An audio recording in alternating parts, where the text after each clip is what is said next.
ऊंचा, सीना चौड़ा, मनोबल मानो आसमान पर ही हो। हम बात कर रहे हैं दुनिया की दूसरी सबसे बड़ी सेना यानी इंडियन आर्मी की। आधुनिक और बदलते दौर में युद्ध की चुनौतियों पर परचम लहराते हुए भारतीय सेना ने 2025 में नए मुकाम हासिल किए हैं। साल 2025 सेना की तकनीकी तरक्की का साल बन रहा है। सेना की आर्टिलरी के लिए ये साल दमदार है, क्योंकि भारतीय सेना के जंगी बेड़े में ताकतवर स्वदेशी तोप आ गई है। नमस्कार, मैं हूं खुशी चौधरी और आप देख रहे हैं एबीपी लाइव।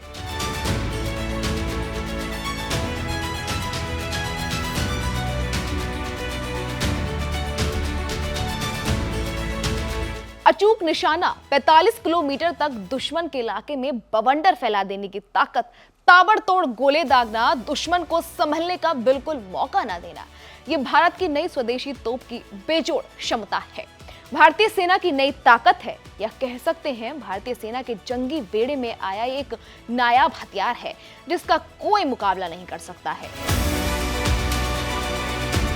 इसमें कोई शक है ही नहीं कि पाकिस्तानी जनरल जब भारतीय सेना की इस ताकत का ट्रेलर देखेंगे तो हलक सूख जाएगा। सिर्फ पाकिस्तान ही नहीं, चीन भी भारत की बढ़ती ताकत से सहमा हुआ है। दरअसल डीआरडीओ ने अत्याधुनिक माउंटेड गन सिस्टम को विकसित किया है। ये तोप हाई मोबिलिटी वाहन पर लगाई जाती है। इसकी सबसे बड़ी खासियत है इसकी शूट एंड स्कूट सिस्टम, यानी फायर करके तुरंत ही अपनी पोजीशन बदलने में सक्षम है।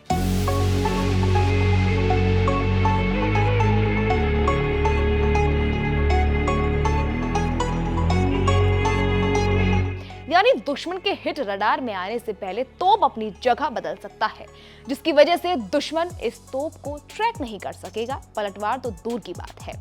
भारतीय सेना की शान इस स्वदेशी तोप में 155 mm 52 कैलिबर की गन बैरल लगी है और ये सिर्फ 85 सेकंड में फायर कर खुद को दूसरी जगह पर हटा सकती है।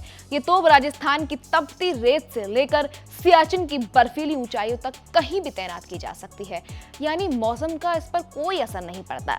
ये हर मौसम में काम कर सकता है, यानी भारत में ये कहीं भी तैनात किया जा सकता है। अगर इसकी रेंज और फायर क्षमता की बात करें तो ये स्वदेशी तोप 45 किलोमीटर तक अचूक निशाना लगा सकती है। इसकी गोला दागने की क्षमता दुश्मन में खौफ पैदा कर देगी, क्योंकि सिर्फ 60 सेकंड में 6 गोले दागने की क्षमता है। निशाना अचूक होने की वजह से दुश्मन के लिए ये काल जैसी है।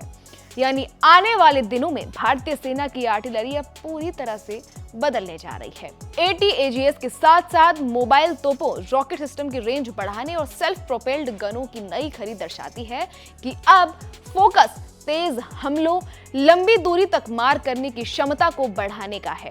इसके साथ मूवेबिलिटी पर भी जोर है। यह सिस्टम पूरी तरह से भारत में विकसित किया गया है, जो आत्मनिर्भर भारत की दिशा में एक बड़ा कदम है। कोई शक नहीं कि भारतीय सेना में पूरी तरह शामिल होने के बाद ये भारतीय सेना की आर्टिलरी क्षमता को नई ऊंचाई तक लेकर जाएगा। तो कैसी लगी ये जानकारी जरूर बताइएगा और अपनी राय भी। फिलहाल के लिए इतना ही।